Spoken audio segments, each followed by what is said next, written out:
안녕하세요. 블루민 채민 카이스트의 나채민입니다. 저를 처음 보시는 분들을 위해 자기소개를 간단하게 하자면 저는 광주에서 태어나서 광주에 있는 영재고를 졸업한 이후 대전에 있는 카이스트에 다니고 있는 대학생입니다. 오늘 영상은 제가 영재고 전문 입시학원을 딱 일주일 다니고 합격한 그 공략법에 대해서 말씀드리려고 합니다. 공부만 잘한다고 다 합격하는 게 아니에요. 게임 공략법이 있듯이 영재고 입시도 전략적으로 공략해야 합니다.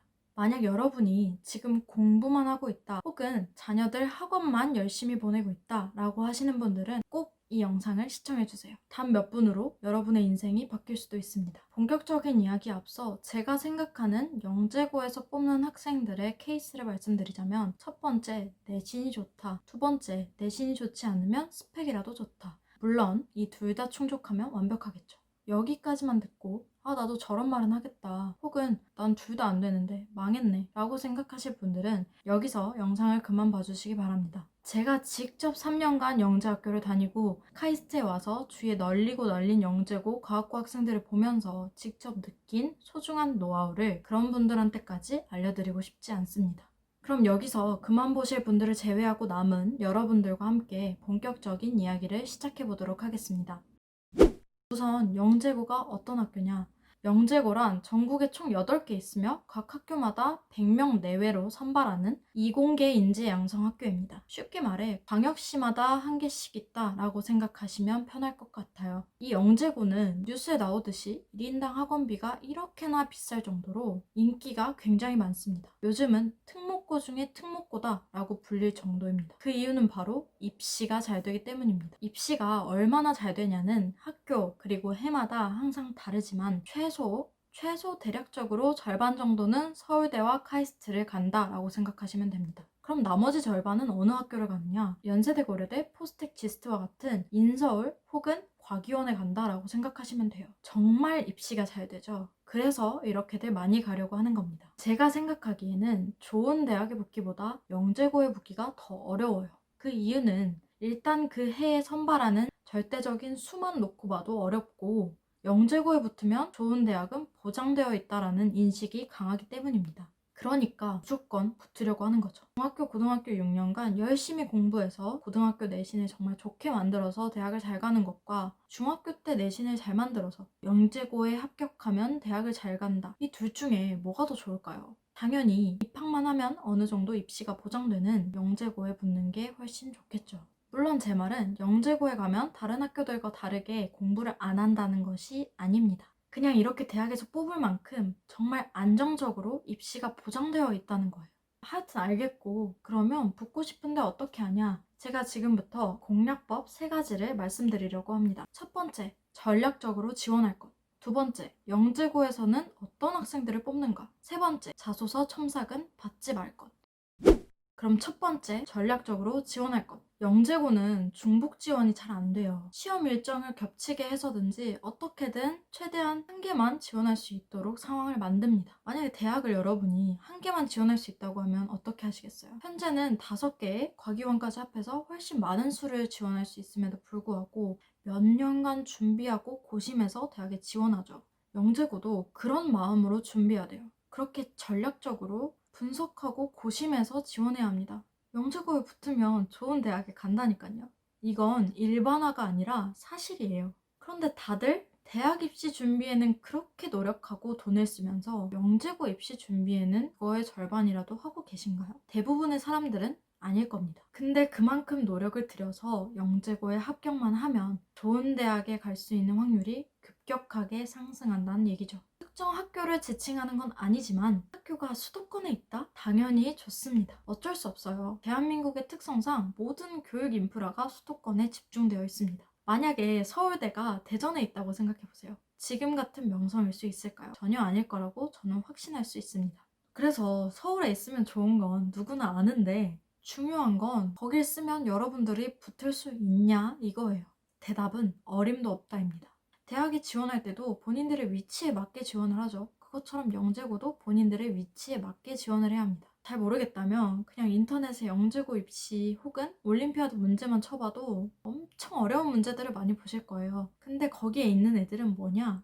그 그 문제들을 다 맞추는, 전국에서 1, 2등 하는 그런 사람들이에요. 그러니까 무조건 아무 곳이나 지원할 게 아니라는 거죠. 이 말이 절대 수도권이 아닌 다른 영재학교들이 그만큼 뒤떨어지고 절대 아닙니다. 다만 각자 선발 기준과 주로 지원한 학생들이 다 다르기 때문에 잘만 선택하면 경쟁률을 낮출 수 있다는 거죠. 수도권의 경우에는 대치동에 이를 전문적으로 준비해주는 학원이나 일타 강사들이 많기 때문에 그런 곳에서 훈련받은 아이들하고 붙게 될 확률이 높습니다.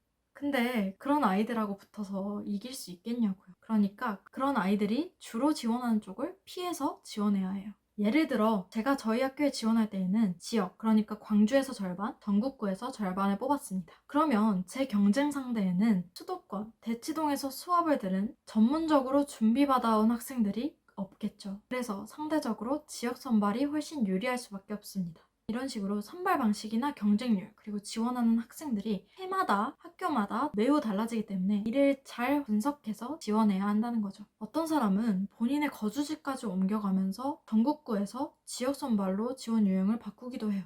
물론 이런 편법은 옳지 않습니다. 제가 말씀드리고 싶은 건 적어도 이 정도의 의지와 노력으로 본인에게 가장 유리한 조건으로 지원해라 라는 얘기예요.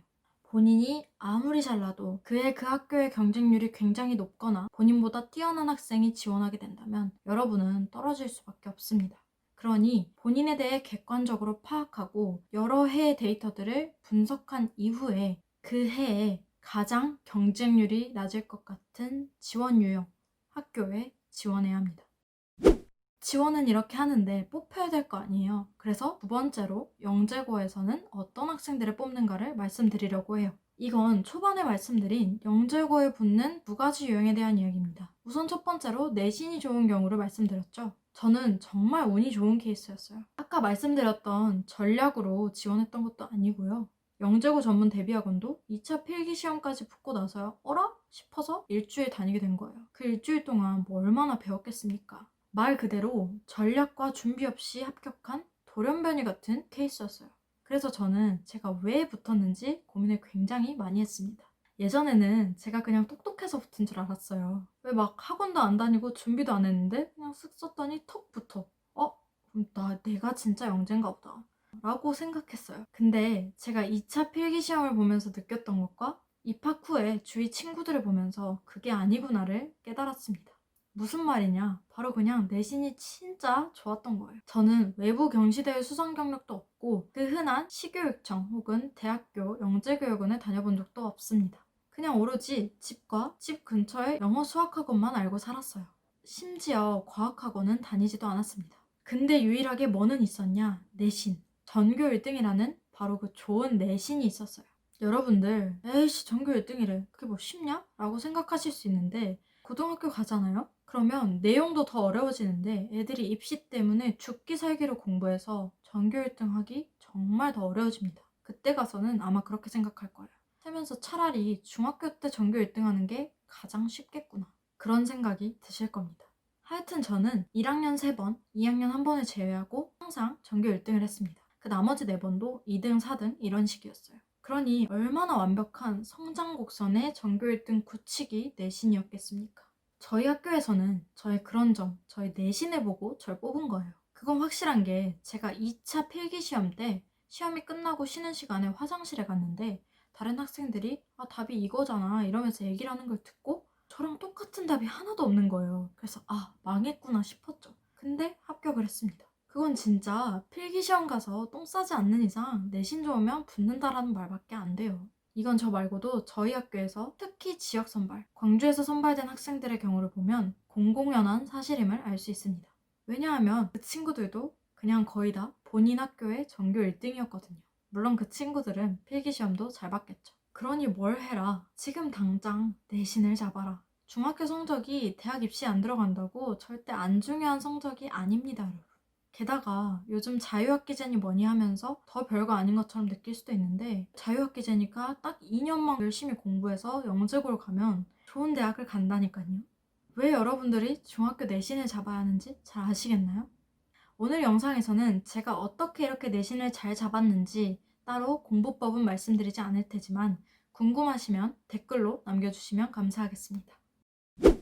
그럼 이제 내신이 좋지 않은 경우 두 번째 케이스가 남아있었죠. 바로 스펙이 좋은 경우입니다. 저희 학교에서 아까 내신이 좋았다던 지역 선발 친구들을 제외하고 전국구에서 선발된 아이들 중에 이런 케이스가 많았어요. 근데 저는 개인적으로 이게 훨씬 어렵다고 생각합니다. 왜냐하면 이건 머리가 진짜 좋아야 하거든요. 노력하면 될 수 있는 중학교 전교 1등과는 다른 세상의 이야기예요. 그래서 여기서부터는 공부와 학원이 필요해집니다. 내신만 잡으면 학원 없이 영재고 갈 수 있으니 저는 그걸 추천드리겠지만 그래도 스펙을 어떻게 쌓는지 한번 알려드리도록 할게요. 제가 말하는 스펙이란 여러 종류가 있습니다. 우선 영재교육원. 영재교육원의 종류도 많아요. 중학교 영재학급부터 시교육청, 대학교 영재교육원까지 굉장히 다양하고 빠르게는 초등학교 때부터 이 영재교육원에 다니기 시작합니다. 저도 초육 때 써봤었는데 떨어졌어요. 저는 그때 살면서 그렇게 어려운 수학 문제를 처음 봤어요. 그러니 당연히 떨어지죠. 만약에 본인 혹은 자녀가 영재교육원에 들어가고 싶다라고 하면 그때는 학원을 보내세요. 천재가 아닌 이상 처음 본 유형의 어려운 문제를 초등학생 혹은 중학생이 푼다? 말도 안 되는 이야기입니다. 근데 전문학원은 그걸 쉽게 풀 수 있도록 만들어줘요. 그래서 몇 달만이라도 학원에 보내면 영재교육원에 붙을 확률이 훨씬 증가하겠죠. 또 다른 스펙은 대회인데 이건 진짜 좋은 스펙이지만 정말 어렵습니다. 경시대회, 올림피아드, 이런 시단위부터 전국 단위까지 굉장히 다양한 대회가 있는데 거기서 상을 탄다? 특히 높은 상? 그러면 그냥 붙었다고 생각하면 돼요. 왜냐, 그 분야에서 전국 몇 등 한다는 얘기거든요. 본인들이 입학사정관이면 당연히 그 전국 몇 등 친구를 뽑겠죠. 하여튼 이 대회도 천재가 아닌 이상 혼자 공부해서 상 타기 불가능합니다. 왜냐하면 천재부터 만들어진 영재까지 총출동해서 시험을 보기 때문이에요. 그러니 진짜 제대로 준비하려면 대치동 보내세요. 거기는 과학 축전부터 전국 실험대회까지 돈만 내면 대회를 다 준비해줘요. 심지어는 연구활동도 대신해줍니다. 저는 이런 세상이 있다는 걸 고등학교 입학하고 나서야 알았어요. 이런 거 편법이고 불법이에요. 하지만 왜 말씀을 드리냐? 그렇다고 이런 세상이 존재한다는 걸 여러분만 모르고 사시면 안 됩니다. 나중에 떨어지고 나서 이걸 알게 되면 얼마나 짜증나겠어요. 저는 붙었으니 망정이지 고등학교 때 그 얘기 듣고 진짜 현타 왔었습니다. 왜냐하면 고등학교도 대회가 많잖아요. 저는 직접 그런 거 하나하나를 준비해서 나가는 편이었는데 그런 대회를 다 준비해주는 학원이 있대. 그걸 아니까 그동안 당하고 살았나? 내가 멍청했나? 라는 생각이 들더라고요. 여러분은 꼭 미리 알고 계시길 바랍니다. 그러니까 이런 스펙을 쌓기 위해서는 본인들의 노력도 중요하지만 큰 돈과 시간도 투자해야 한다. 근데 아까 말씀드린 내신은 이거보다 훨씬 만들기 쉽죠. 내신이 좋으면 심지어 스펙도 쌓여요. 교내 경시대회나 혹은 특정 추천서 같은 것도 얼마나 받기 쉽겠습니까? 그러니까 이 영상을 보고 계실 천재가 아닌 여러분들은 뭘 해라? 그냥 일반적인 중학교에서 죽어라 내신을 쌓아라. 솔직히 중학교 공부는 공부도 아니에요. 그것도 안 하실 거면 영재고를 안 쓰시는 게 맞습니다. 입학하게 되면 말도 안 되게 어려운 내용을 배우기 시작할 겁니다. 세 번째, 많이들 실수를 하시는데 자소서 첨삭받지 마세요. 진정성이 생각보다 굉장히 중요합니다. 1차 서류 심사에서는 자소서를 봅니다. 영재고 붙고 싶은 마음은 알겠는데 만약에 자소서를 첨삭을 받아요. 첨삭도 다양한 종류가 있지만 그 첨삭이 굉장히 멋진 말로 청산유수하게 여러분의 자소서가 바뀌었다? 그러면 절대 내지 마세요. 그냥 가볍게 이런 부분을 고치는 게 좋을 것 같다. 그런 조언은 아주 좋아요. 그 조언을 바탕으로 여러분이 고치시면 됩니다. 이건 대학 입시 때도 마찬가지인데요. 여러분을 선발하시는 분이 그렇게 인위적으로 만들어진 자소서를 얼마나 많이 받겠습니까? 대충 단어만 봐도 느낌이 와요. 근데 대학 입시야 고3쯤 됐으니 많이 배웠으니까 조금 이해할 수는 있어. 중3이 이런 글을 쓴다? 라는 생각이 들게 하면 안 되는 거예요. 그런 생각 들면 그게 그리 큰 문제인가요? 라고 하실 수도 있어요. 근데 이건 여러분의 이미지를 결정한 일이에요. 만약에 A라는 학생이 정말 투박하게 쓴 본인의 자소서와 좋은 내신을 냈어요. 그러면 이 학생은 정말 성실하구나 플러스 진정성이 느껴집니다. 그 말은 우리 학교에 와서도 정말 진지하게 성실하게 자기 공부를 열심히 하겠구나 라는 생각이 든다는 거예요. 그런데 만약에 B라는 학생이 내신도 좋고 스펙도 적당히 있는데 너무 고쳐진 게 티가 나는 자소서를 낸다 라면 어떻게 받아들이게 되냐면요. 이 학생의 좋은 성적과 스펙들이 모두 만들어진 게 아닌가 라는 착각이 들게 됩니다. 근데 선발하시는 분들도 알고 있거든요. 만들어진 거에는 한계가 있다는 사실을. 영재고에 가면 대학교 내용을 배우기 때문에 진짜 본인의 실력이 드러나기 시작해요. 그러니 진짜 성실하게 본인이 쌓아온 것 같은 친구와 만들어진 것 같은 친구 중 당연히 이 진정성이 느껴지는 친구를 뽑을 수밖에 없다는 얘기입니다. 똑같이 지원하는 성적 좋은 전교 1등과 스펙 많은 학생들은 널리고 널렸거든요. 실제로 제가 아는 한 학생은 전교 1등을 놓친 적도 없고 스펙도 좋았는데 자소서를 아예 갈아엎어서 내고 1차에서부터 떨어졌어요. 그러니까 영재고에서 보는 건 내신과 스펙뿐만이 아니라 진정성도 포함된다. 내가 그 학교에 가서 정말 성실하게 공부를 할 것이며 그래서 대학을 잘 갈 것이다 라는 이미지를 심어줘야 한다는 거예요. 뭘 통해서? 서류와 면접을 통해서. 그냥 똑똑하기만 하면 됐지 왜 굳이 성실한 애들을 뽑으려고 하냐면요. 그건 그리 성실하지 않은 학생들이 영재고에 많기 때문입니다. 이건 모두 그렇다는 건 절대 아니에요. 성실함으로 전국 탑할 것 같은 그런 친구들도 진짜 많이 있습니다. 다만 제 주위의 학생들을 보면 고등학교 때 정말 많이 놀았어요. 물론 다들 머리 하나는 진짜 좋습니다. 왜 그런진 모르겠는데 노는 학생들이 참 많아요. 저도 그랬어요. 저는 지금까지 살면서 고등학교 3년간 막 살아본 때가 없기 때문에 지금도 그때가 가장 삶의 만족도가 높았다고 말할 수 있습니다. 하여튼 이렇게 노는 학생들이 많으니 그런 학생들을 안 만들려고 진정성, 그러니까 성실성을 볼 수밖에 없다는 얘기예요. 그래서 내신이 좋은 친구들을 뽑는 이유도 있습니다. 이렇게 제가 생각하는 영재고 합격 공략법을 말씀드렸는데요. 오히려 저는 제가 이렇게 말씀드린 걸 하나도 모르고 있었어요. 저는 중3 2월에 집 근처에 영재고가 있다라는 것도 처음 알아서 원래 상상고를 쓰려다가 한번 써볼까 하고 썼어요. 그래서 그때서야 5월이 필기시험인데 2개월간 급하게 동네 과학학원을 다니게 됐습니다. 근데 우연찮게도 제가 앞서 말씀드린 모든 조건들을 갖추고 있었기 때문에 합격할 수 있었어요. 첫 번째, 경쟁률이 상대적으로 낮았습니다. 저는 광주에서 태어나서 지역 선발에 해당됐기 때문에 대치동에서 온 학생들과 붙을 일이 없었던 거죠. 딱히 저를 객관적으로 보거나 입시 데이터를 분석한 건 아니었지만 저에게 가장 유리하게 지원을 했었습니다. 두 번째로, 내신이 좋았어요. 전 영재고 입학하려고 내신을 쌓았던 게 아니에요. 그냥 첫 시험에 어쩌다 5등을 했는데 저도 기분이 좋고 엄마도 좋아하는 거예요. 그럼 좀 더 해볼까? 하다 보니까 내신이 탄탄하게 만들어졌습니다. 그리고 세 번째로, 자소서 첨삭을 받지 않았어요. 제가 데뷔학원도 안 다녔는데 자소서 첨삭을 받았겠습니까?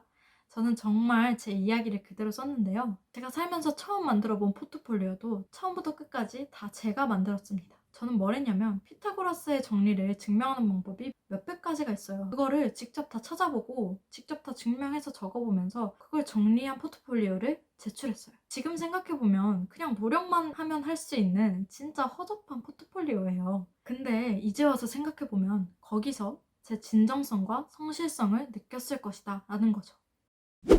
이렇게 해서 저는 영재고를 갔고 주위에서도 많은 케이스들을 봤기 때문에 오늘과 같은 사실들을 뼈저리게 느낄 수 있었습니다. 하지만 저는 그걸 모르고 살았고 고등학교 가서도 정보가 부족해서 힘들었던 적이 정말 많았어요. 그래서 이렇게 여러분들께 제가 깨달은 공략법을 말씀드리게 된 겁니다. 제 영상이 여러분들께 잘 도달돼서 보여졌길 바라며 오늘 제가 준비한 영재고 합격하는 공략법 얘기는 여기서 마치도록 하겠습니다. 2차 필기시험, 3차 캠프와 같은 자세한 이야기는 오늘 하지 않을 텐데 추가로 궁금한 점이나 원하는 내용이 있다면 댓글로 남겨주시면 그럼 꼼꼼히 읽어보고 더 좋은 이야기, 더 좋은 컨텐츠로 찾아오도록 하겠습니다. 그럼 도움을 받으셨다면 구독과 좋아요, 알람 설정까지 부탁드려요. 지금까지 블루민 채민, 카이스트의 나채민이었습니다. 안녕!